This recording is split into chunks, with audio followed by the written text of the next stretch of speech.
Hey everyone, Grayson the Bard here, and welcome back for day 122 of the Hunt Today. Are you folks ready for the Azure Rathalos World Tour? I know I am. Today we are fighting Azure Rathalos, the original subspecies of Rathalos, which is essentially Rathalos but blue. I'm going to talk about the aesthetics first because it's very similar to what I said about Pink Rathian. It is Rathalos, but he's blue now, and because he's blue, I want to say I like him a bit better. I really liked his design in Monster Hunter 3 Ultimate better. I don't like him as much in Monster Hunter World, and the reason for that stems entirely because in Monster Hunter 3 Ultimate, in like the earlier games, his wings had a much more vibrant greenish color to him, and the blue was much more saturated. And Azure Rathalos, the way it looks in Monster Hunter World, really fits for like the art style and design of Monster Hunter World, but I miss his bright green wings. Blue, green, and purple are like my three favorite colors. Not necessarily in that order, kind of in reverse order, actually, purple, green, blue. And so any monsters that can like encapsulate at least two out of those three is an A+ design in my book. I miss those bright green wings. And also, I can't say that I like Azure Rathalos better than regular Rathalos because regular Rathalos is just iconic. It's our Pikachu. It's our Agumon. It's our Suezo? What would be... I don't know if anyone else in this community besides me likes Monster Rancher, but I'm trying to think of what the mascot of Monster Rancher would be. Either Suezo or Mochi. Either way, Rathalos is our mascot. You cannot, like... You can't beat the original look, and the iconic red and black color palette is great.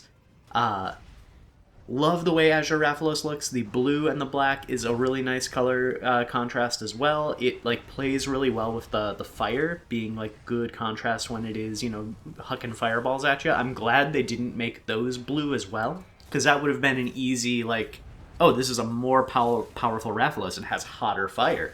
But I think the real looking red fire plays really well with the blue coloration. Just wish his wings were green again. Greener. In terms of the fight, I remember back when Monster Hunter World came out, and Azure Rathalos got a lot of flack, just because of how much time it spends in the air. Because for as much time as regular Rathalos spends in the air, our wonderful king in the skies, Azure Rathalos refuses to come down unless you make him. And much like Kushala Daora in base game Monster Hunter World, you needed to bring like flash pods into this hunt, and the flashbug cage fire or Palico gadget was like a must. And I feel like a lot of people didn't like that they were kind of forced into bringing these item loadouts and Palico gadget loadouts to make the fight manageable. But I really appreciate that about his hunt. I love when monsters make you prepare for them. I love having to bring in special sets or special items to counter something that a monster brings at you, because to me, that's what Monster Hunter is. It's the preparation. It's learning about your target. It's using the tools that you have to your advantage to take advantage of the monster's weaknesses. If Azure Rathalos, the main thing that it is bringing to the table and the main thing that makes it a threat is that it refuses to get out of the sky, you make his ass come down. That's how you win the fight. That is good hunting. And this is like a big problem that I have with the more modern Monster Hunter games, Monster Hunter World, Monster Hunter Rise being the two big examples, is that I feel like they are drifting away from monsters needing that kind of preparation. You can unga bunga brute force pretty much anything. And I think Azure Rathalos and the community reaction, some parts of the community, not like a majority of the community, but a pretty large part, reaction to Elatrion. And that's a shame, because I want the opposite. I want more monsters that I need to like fully prepare for. One thing I'm really excited for Wilds is the fact that they have those pack monsters, which, again, even though it's not exactly the same thing, you still have to like approach those hunts differently than you would just like running up to the monster, hitting it as much as you can. You know, you have to separate it from the pack. You have to like make distractions to get the monsters away. It's a cool gimmick, and I hope that that's kind of a signpost that some of the monsters are going to have more hard counters that you can use to your advantage. I want more of that. I really like Azure Rathalos' fight. I think it's very engaging, it's very fun. The dance of like getting it on the ground and being able to have those big windows to do a lot of damage, and then, you know, once it gets back into the sky, finding ways to get it out of the sky again. I think that's great. I think that's wonderful fight design. I'm glad that they made it so that, you know, flash bugs and like the flash pods have diminishing returns in Monster Hunter World Iceborne. Because in the base game, it was so easy to just trivialize the fight in its entirety. Because whenever it would fly into the sky, boom, flash pod, he goes down, fight is pretty much over. But in Iceborne, in Master Rank, you have to use more flash pods in order to get that same effect. So you are incentivized to not only use the flash bugs, also use the environment to your advantage, use like the natural traps, and I'm not a big fan of the Clutch Claw, but I really like it for the Azure Rathalos fight, being able to do that flint shot to forcibly bring it down. I'm not going to say Azure Rathalos is my favorite fight in Monster Hunter Iceborne, but I do really enjoy it. I think it's fun, I think it's engaging, and I think it's a good encapsulation of what Monster Hunter is as a core identity. Yeah. The only big frustrating thing you'll see in this hunt is, because Azure Rathalos is the king of the skies, he moves around the map a lot, and in a lot of maps it's not a big deal, you just chase him down, whatever. Ancient Forest is notorious for being easy to get lost in, and you'll see me do that, you know, kind of towards the tail end of the hunt, about like the 3/4 mark. About when Tobi Kadachi and Rathalos both start coming at me and it gets a little chaotic.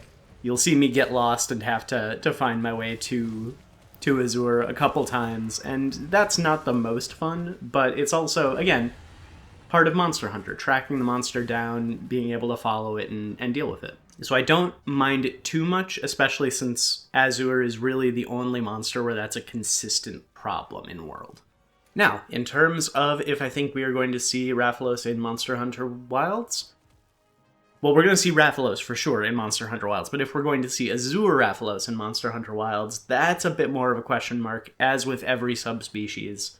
Because it skipped Monster Hunter Rise, but they have like the same base framework for like regular Rathalos, which they enhanced a fair bit for Monster Hunter Rise, and they're using the same engine. They're still using the RE engine. We know Rathalos is going to be in the game. I think there's a good chance that Azure Rathalos is going to be there too. Of Rathalos subspecies, I would be fine if Silver skipped a game.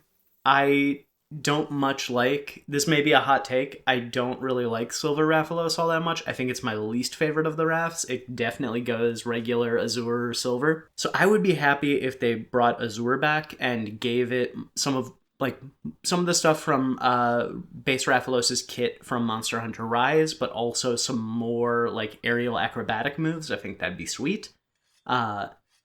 And I think it could really fit in the game and would benefit from like Wild's very open looking map designs to like have the Rathalos World Tour feel more like a chase. You know what I mean?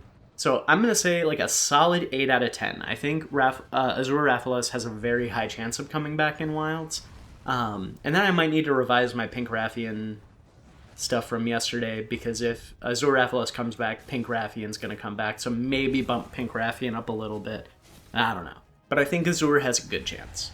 And then similarly, because it is the subspecies of a flagship, there's no way we're not going to see it again. 10 out of 10 for a future game.